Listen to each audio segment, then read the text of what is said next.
Republic and the Filipino people. Tulad nga ng sinabi ng isang kasamahan natin, quote, "Just because the Senate dropped the case doesn't mean the issue disappears.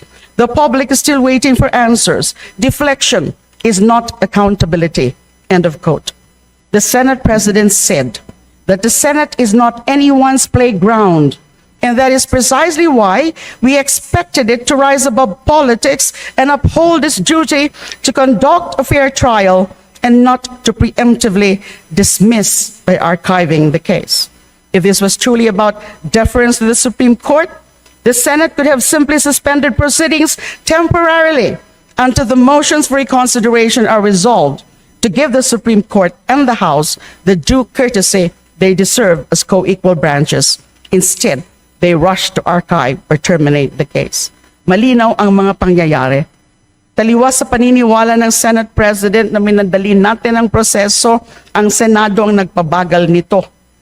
What we witness from the Senate is not the moving of heaven and earth to exact accountability and attain justice, but the moving of heaven and earth to render extraordinary protection to the Vice President. Sadya bang napaka-espesyal ni VP Sara para ipagliban ng Senado ang impeachment trial ng halos kalahating taon?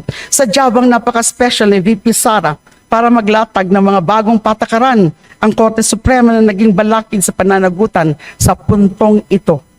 Mr. Speaker, sa ginawa ng Senado at ng Korte Suprema, malinaw na maipamalas sa ating ng pananatili ng kapangyarihan ng mga Duterte. Panganib itong hindi dapat maliitin. Hindi naman kasi imbento ang mga akusasyon natin, ang mga akusasyon natin laban kay VP Sara. Buong bayan ang nanood sa kanyang bantang ipapatay raw niya ang Pangulo, ang unang ginang at ang Speaker. Meron na raw siyang kinausap na assassin. Siya pa mismo ang nagdiin, hindi ito biro. No joke. No joke. Mr. Speaker, it is really not a joke. Under ordinary circumstances, when a death threat is broadcast live on the internet to the highest and fourth highest officials of the land, it is doubtful that the offender would remain free the next day. So what makes this instance fall outside of ordinary circumstances? First, the offender is an impeachable official. Second, she is a Duterte. Because of these extraordinary circumstances, VP Sara not only evades charges at this point, she even has no less than institutions shielding her as if her death threat broadcast live on the internet were nothing more than a joke. Si VP Sara na nga po ang nagsabi na hindi ito joke 2 beses pa. Ganito po kalakas si VP Sara sa sistema ng ating hustisya. Tila baga wala siya sa ilalim nito. Nandun siya sa itaas, untouchable, malayo sa pananagutan ng Kongreso, bilang isang impeachable official na sa disensyon ng ating konstitusyon ay ang tanging sangay na may kapangyarihang panagutin siya sa puntong ito. Sana, until the Supreme Court came out with Duterte versus HOR. Kaya wag na po tayong magtaka kung ganito na lang ang kawalang respeto sa otoridad ang mga Duterte. I think that it is also the first time in Philippine history that someone challenged our top law enforcer, the PNP chief, to a fist fight. Of course, it had to be a Duterte. Yun nga lang umurong at nagpalusot. But like his sister, Baste Duterte is still free and unaccountable for what can be considered, to a certain extent, an assault on an officer of the law, or at least for committing the offense of challenging to a duel. Ito na ba ang sadyang kalakaran sa Pilipinas na basta Duterte, untouchable? Dapat lang tayo mangamba kung may isang buong pamilya sa Pilipinas na hindi tinatablan ng ating mga batas. Buti na lang po, yung tatay hindi dito haharap sa hustisya.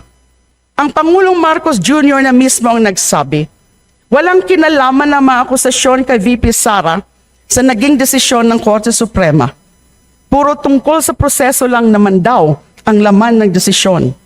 Ayaw pa rin daw niyang makialam sa proseso dahil bilang isang impeachable official himself, maaaring self-serving ang kanyang opinyon sa proseso ng impeachment.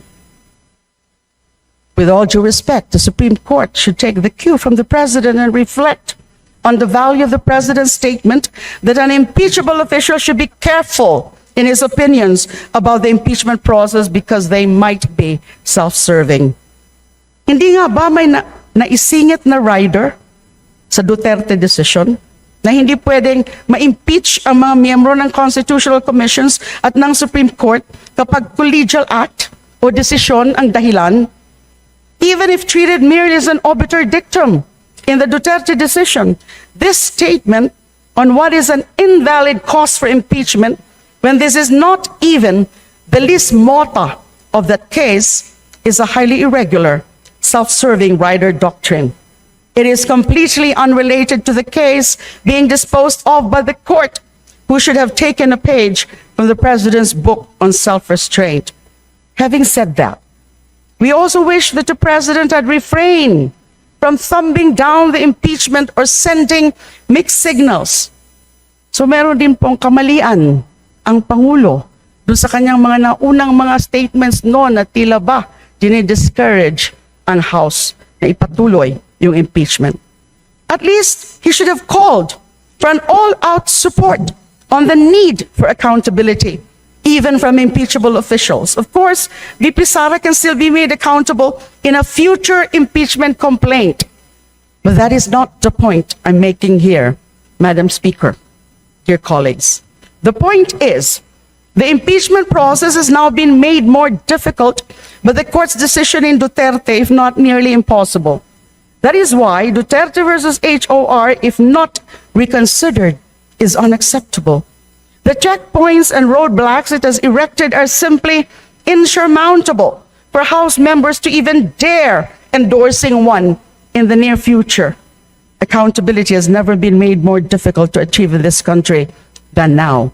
And this is the reason why I am also against, basically, the prospective application of the decision in Duterte case. There is no alternative to overturning the rules and doctrines laid down in this decision. Duterte versus HOR and the lip service it paid to due process at the expense of accountability simply has no place in a democratic republic where the people should be able to hold to account every single public official, even the special class of impeachable ones. Indeed, this fight is not over. Hindi pa tapos ang laban ng katotohanan. Patapos na rin po ako. Our fight is far from over. The House of Representatives will not waver in its duty to fight for the Filipino people. Ginampanan natin ang mandato ng konstitusyon and we will continue to do so. Mr. Speaker, distinguished colleagues, today we may be a mix of majority and minority, administration and opposition, but on this issue, let us be one House, united for the Constitution, regardless of our political affiliations or our stance on the Vice President. We must reject any attempt to diminish the House's exclusive power under our fundamental law. If we let this pass, we would be abdicating a sacred duty and weakening the very foundations of checks and balances.